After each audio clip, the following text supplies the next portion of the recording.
আসসালামু আলাইকুম। Hello everyone, সবাইকে শুভেচ্ছা ও অভিনন্দন। ঢাকা চট্টগ্রাম মহাসড়কে শীতকালীন কুয়াশা বিঘ্নিত রাস্তায় সার্ভিস মাস্টার ইউনিক পরিবহন প্রাইভেট কার ও ট্রাকের মুখোমুখি সংঘর্ষে ভয়াবহ দুর্ঘটনার কারণে সড়কের দুই পাশেই তীব্র যানজট লেগে যায়। ফলে 2 থেকে 3 ঘন্টা জ্যামে পড়ে শেষ পর্যন্ত সৌদিয়া বাসের বাম্পারের রং সাইডে গিয়ে ট্রাকের বেপরোয়া চাপে অল্পের জন্য সৌদিয়া বাস খাদে পড়ার বড় দুর্ঘটনা হতে কিভাবে রক্ষা পেল তার বিস্তারিত তুলে ধরার পাশাপাশি ইউনিক পরিবহন কেন দুর্ঘটনার শিকার হয়েছে সম্পূর্ণ ভিডিও জুড়ে খুঁটিনাটি সব তথ্য আজ আপনাদের সাথে শেয়ার করব আমি মোহাম্মদ আব্দুল গফফার। চলুন বন্ধুরা সম্পূর্ণ ভিডিওটি দেখে আসি।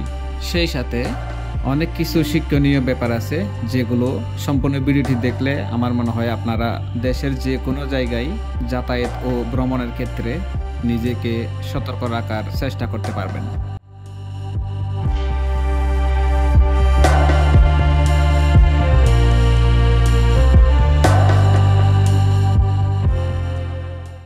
আমরা ঢাকা থেকে দাউদকান্দি ব্রিজ পর্যন্ত খুব ভালোভাবে এসেছিলাম।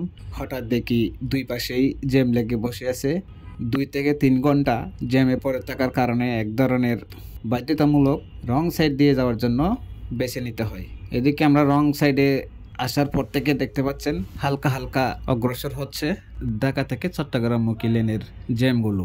এদিকে আমরা সৌদিয়া বাসের বাম্পার ধরে ছুটে যাচ্ছি খুবই ধীর গতিতে এবং সতর্কতার সহিত।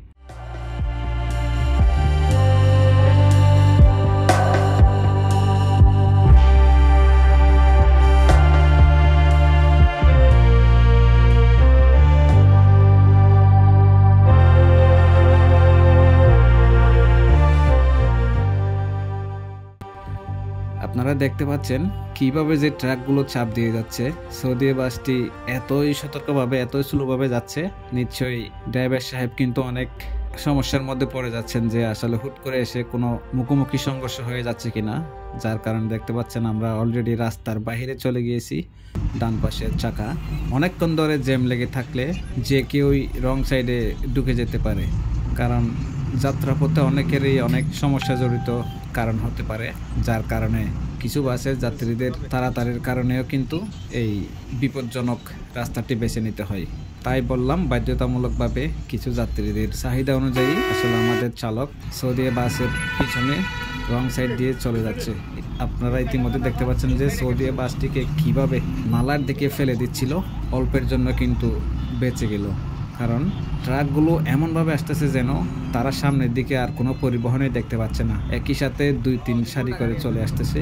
তারপরেও বলতে হবে সৌদিয়া বাসের ড্রাইভার কিন্তু অনেক দক্ষতার সহিত ড্রাইভিং করে যাচ্ছেন। সেই সাথে আমাদের হানিফ বাসের চালকের তো কোনো তুলনাই হয় না।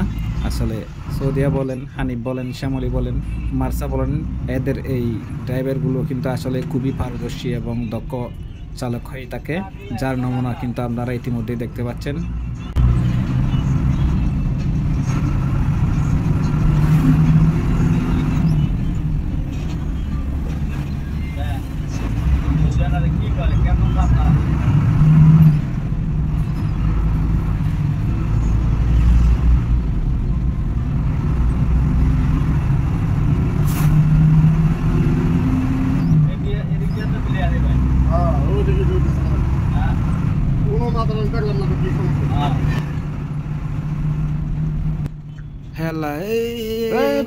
সৌদিয়া মনে হয় পড়ে গেল, এমন করে কেউ চাপ দেয়। আবারও দেখুন বন্ধুরা, বামে এত জায়গা থাকতে ডানে কিভাবে চাপ দিয়ে সৌদিয়া বাসটিকে একেবারে একটু হলেই কিন্তু ডান পাশে নালায় পড়ে যেত। যাক, আল্লাহ রক্ষা করছে। অবশ্যই ড্রাইভারের সাহস আছে বলতে হবে। এবং এখনো দেখতে পাচ্ছেন কিভাবে চাপাচাপি করতেছে ট্রাক ড্রাইভারগুলো। ঢাকা চট্টগ্রাম কক্সবাজার হাইওয়েতে ট্রাক ড্রাইভারগুলোকে আসলে কিন্তু আমরা ঘাতক চালক হিসেবে চিনি। তারা আসলে বেপরোয়াভাবে গাড়ি চালায় এবং অন্যান্য যানবাহনগুলোকে তাদের কোনো যানবাহনই মনে হয় না, যেমন ইচ্ছে তেমন ঘুমিয়ে ঘুমিয়ে গাড়ি চালায়। মনে হচ্ছে যেন সড়কটি তাদের নিজের টাকা দিয়ে কিনা বা নিজের বাপের টাকা দিয়ে কিনা, ঘুমন্ত অবস্থায় অথবা কোনো নেশা করে গাড়ি চালায়, এমনটাই মনে হয়। আসলে এই বেপরোয়া গতির ট্রাক ড্রাইভারগুলোর কারণে কিন্তু অনেক ক্ষতি হয়, যেমনটা দেখতে পারবেন এখন।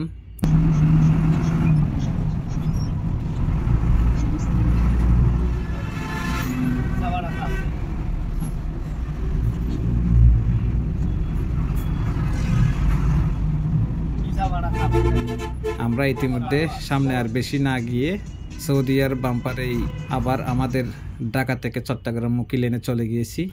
একটা মাত্র খাটা ছিল, যার কারণে বিপজ্জনক রাস্তা দিয়ে না গিয়ে আমরা এখন আমাদের ঢাকা থেকে চট্টগ্রামমুখী লেনেই চলে আসলাম।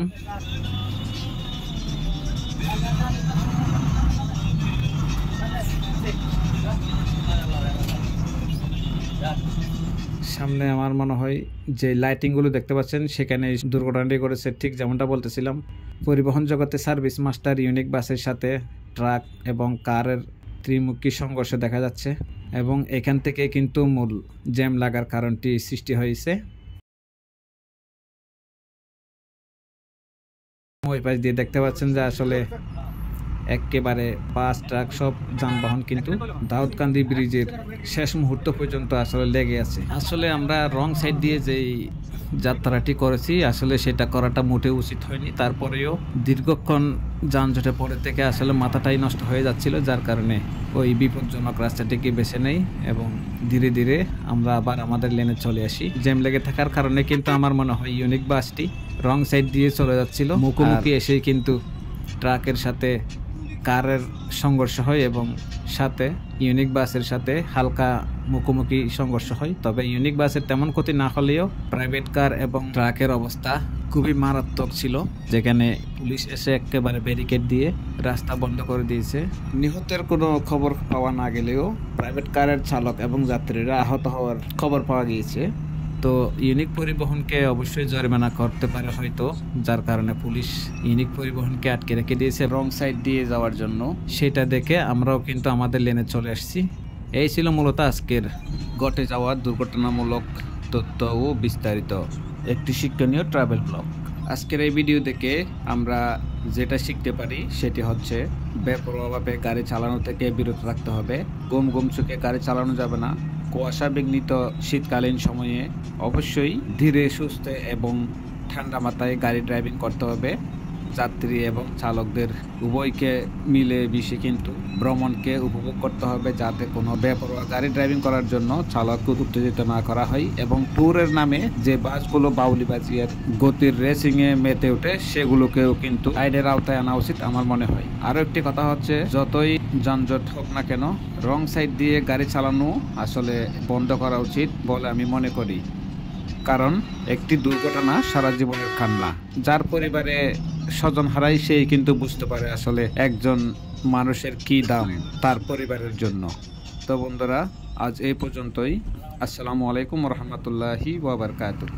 আর হ্যাঁ বন্ধুরা, আপনাদের জন্য এত কষ্ট করে ভিডিও তৈরি করি, যেগুলোর মধ্যে যদি লাইক কমেন্ট না দেন তাহলে ভিডিও তৈরি করার জন্য আমাদের উৎসাহ যোগায় না, এবং যার কারণে সবাই লাইক কমেন্ট এবং শেয়ার করে পাশে থাকবেন, সেই সাথে সাবস্ক্রাইব করে পাশে থাকা বেল আইকনটিকে বাজিয়ে দিন।